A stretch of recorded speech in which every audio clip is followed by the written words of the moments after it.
Yeah, what's up? Magandang umaga. Ayun, nadali natin si Jello sa kanyang doktor.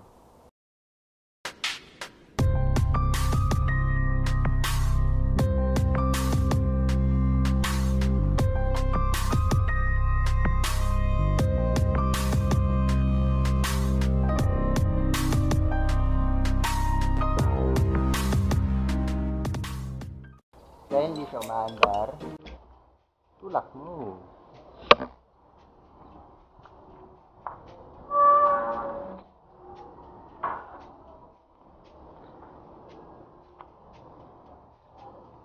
Mainit ang araw, so face muna.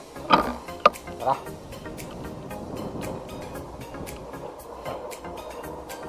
Hindi magtulak dito sa lugar namin kasi pataas kasi ito eh. Alam yung katabing barangay namin dito. Tawag sa barangay na Ispundukan. Ayun. Kaya ayun, kasi nga para sa bundok na mataas yung lugar. So kapag kabinaha itong lugar na to, lulubog ang buong Bukawi. Pero hindi ito yung lugar na pero katarik. Pero still, kataas pa rin siya. Kaya nakakapagod. Siguro kung pauwi, madali lang yan. Kahit nakasakay ako, haandar eh. Hindi pa babayan palusog. Tulak pa more. Ay, medyo pumapatag na banda rito. Kita nyo ba ako? Parang hindi yan. Pahinga muna tayo.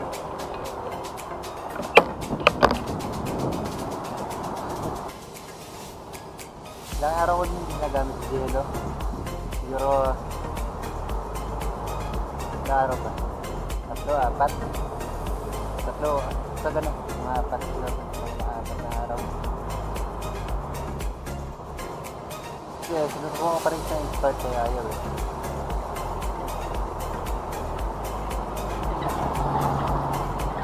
And as I said before sa video natin, kapag nakapag day off lang tayo at ngayon na yun, rest day natin today.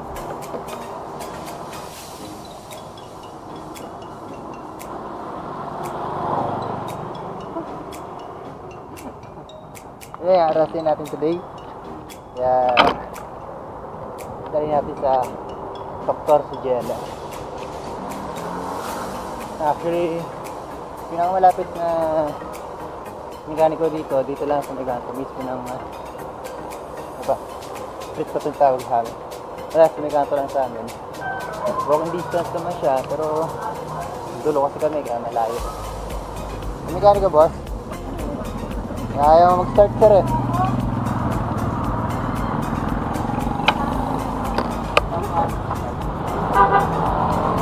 Ayaw eh.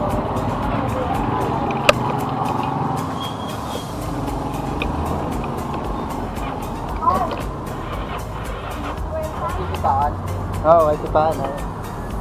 Check na yung fuse, tsaka spark plug, okay naman eh.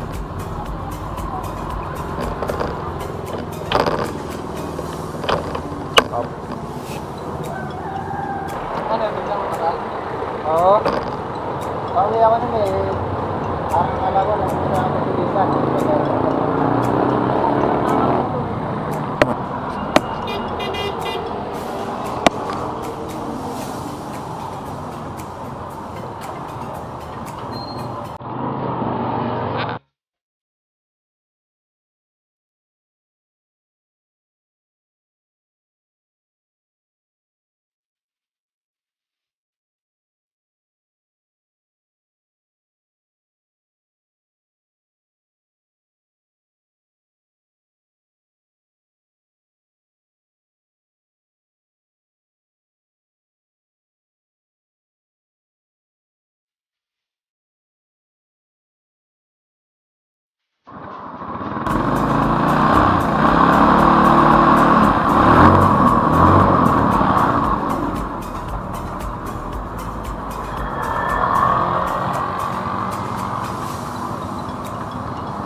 Sarado lang.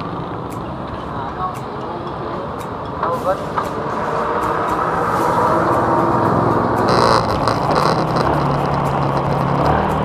Okay, now. So,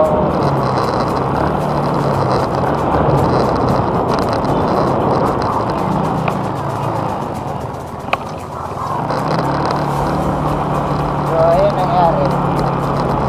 Ang nangyari kay Jello is nahugot lang yung hot ng gasolina. Nahugot ngayon, walang sumari ng gasolina, hindi nang masya. Yeah, hindi ko alam kung paano nahugot. Pero, paano nga ba natin gagawin para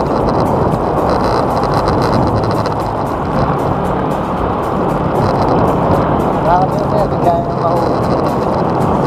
Nakakot na sa atin.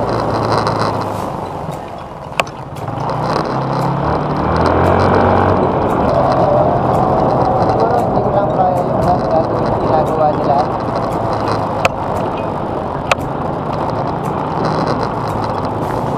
Yung inihigit yung tubo ng tagasalina. Pray, pray. Salit na may tayong tagasalina. So what's next? Next is cleaning my motorcycle.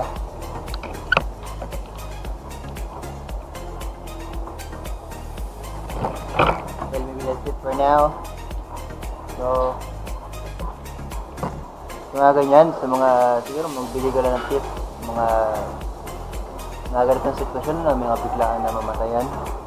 Ayun, first, gasoline, second, fuse, third, spark plug, then, mga ganitong sitwasyon na, siguro yung huli na yun, pwede nang i-check yung buong motor nyo, so para kasama na yung gasolina, yung tubo pa lang. So, diba? Expected, di natin alam yun. Kasi ganun lang ang troubleshooting na alam ko sa spark plug, fuse, yun nga, gasoline, and so on and so forth. Kahit ano pa. So, kung depende naman sa sitwasyon, kung siguro pakaramdaman nyo kung ano nangyari, alalahanin nyo yung nangyari sa motor nyo bago siya namatay. Yun lang. Maglilinis lang tayo ng motor. So, that's it. If you like this video, just like, comment, and share. And I'm inviting you to subscribe to my channel. So, yun lang. Bye!